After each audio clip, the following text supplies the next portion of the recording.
नमस्कार, ये आकाशवाणी शिमला है। अब आप राजकुमारी चंदेल से कोविड-19 पर विशेष समाचार सुनिए।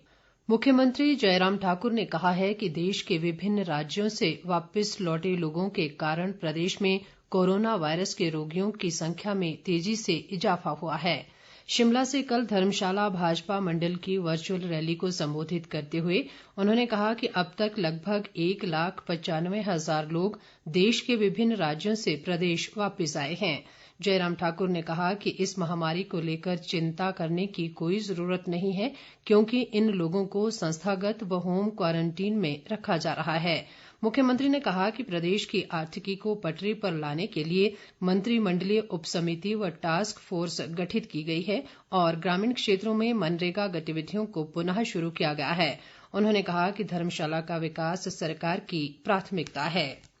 देश में कोरोना संक्रमित व्यक्तियों की उपचार के बाद स्वस्थ होने की दर बढ़कर 49.47% हो गई है और अब तक 1,54,329 कोरोना संक्रमित उपचार के बाद स्वस्थ हो चुके हैं। देश में कोरोना संक्रमित लोगों की संख्या बढ़कर 3,08,993 हो गई है और मौजूदा समय में 1,45,779 कोरोना संक्रमित विभिन्न अस्पतालों में उपचाराधीन हैं। इधर प्रदेश में कोरोना संक्रमित मरीजों की संख्या बढ़कर 486 हो गई है। मौजूदा समय में 176 कोरोना पॉजिटिव विभिन्न अस्पतालों में उपचाराधीन हैं और 293 लोग उपचार के बाद स्वस्थ हुए हैं। पिछले 24 घंटों के दौरान प्रदेश में 12 नए कोरोना मामले सामने आए हैं।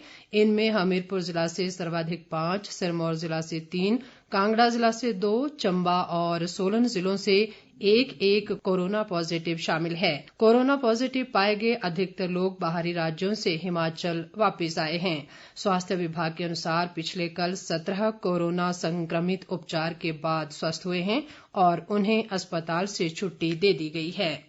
हमीरपुर जिला में कोरोना संक्रमित 7 और लोग स्वस्थ हुए हैं। उपायुक्त हरिकेश मीणा ने स्वस्थ हुए इन सभी लोगों के स्वास्थ्य की कामना की है और कोरोना योद्धाओं के प्रयासों को सराहा है।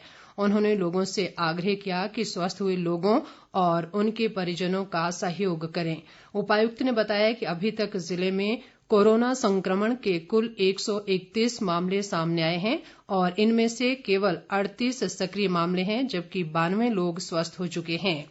इस बीच कोरोना संक्रमित मामले सामने आने के बाद हमीरपुर जिले के नादौन उपमंडल की 2 पंचायतों के 3 वार्डों को कंटेनमेंट जोन घोषित किया गया है।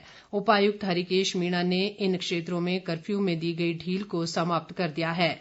इन क्षेत्रों में किसी भी व्यक्ति या वाहन के आने जाने पर प्रतिबंध रहेगा। सरकारी सेवाओं में लगे व्यक्तियों व वाहनों को इसमें छूट रहेगी। लोगों को आवश्यक वस्तुओं की आपूर्ति स्थानीय प्रशासन द्वारा घर द्वार की जाएगी। दूसरी ओर कोरोना संक्रमण का मामला सामने आने के बाद नगर परिषद ऊना के वार्ड नंबर 8 के उप महाल शिवनगर को कंटेनमेंट जोन घोषित कर दिया गया है। ऊना जिला के उपायुक्त संदीप कुमार ने बताया कि इस क्षेत्र में कर्फ्यू में कोई ढील नहीं दी जाएगी। इसके अलावा वार्ड नंबर 8 के शेष क्षेत्र के अलावा वार्ड नंबर 7, 9 और 10 को बफर जोन घोषित किया गया है। स्वास्थ्य मंत्रालय ने कोविड-19 को फैलने से रोकने के उपायों के बारे में कार्यालयों के लिए दिशा निर्देश जारी किए हैं। केवल ऐसे कर्मचारियों या आगंतुकों को ही कार्यालय में प्रवेश की अनुमति होगी जिनमें कोविड-19 के लक्षण नहीं होंगे। प्रवेश द्वार या कक्ष में सैनिटाइजर और थर्मल स्क्रीनिंग का प्रावधान अनिवार्य होगा। कर्मचारियों और आगंतुकों के लिए प्रवेश और निकास द्वार अलग अलग होंगे। सुरक्षित दूरी बनाए रखने के लिए विशेष निशान बनाए जाने चाहिए। पार्किंग स्थलों और कार्यालय परिसरों के बाहर भीड़ से बचने के पर्याप्त इंतजाम होने चाहिए। समय समय पर प्रभावी स्वच्छता और नियमित साफ सफाई भी की जानी चाहिए। फेस कवर, मास्क और दस्तानों के सुरक्षित निपटान की व्यवस्था होनी चाहिए। कोविड-19 को फैलने से रोकने के उपायों के बारे में हर समय दृश्य व श्रव्य उपकरणों के जरिए प्रचार प्रसार की व्यवस्था होनी चाहिए। स्वास्थ्य मंत्रालय के अधिकारी ने बताया कि धार्मिक स्थलों में जाते समय जूते चप्पल अपने वाहन के अंदर रखने चाहिए। मूर्तियों, धार्मिक ग्रंथों या पुस्तकों को स्पर्श करने की अनुमति नहीं दी जानी चाहिए। समूह में पूजा या भजन अथवा मंत्रोच्चारण की अनुमति नहीं होनी चाहिए। इसके बजाय रिकॉर्ड किए गए भजन व आरती की व्यवस्था होनी चाहिए। इसके साथ ही ये समाचार बुलेटिन समाप्त हुआ। हमारा अगला विशेष समाचार बुलेटिन आप सुन सकते हैं दोपहर 3 बजे। नमस्कार।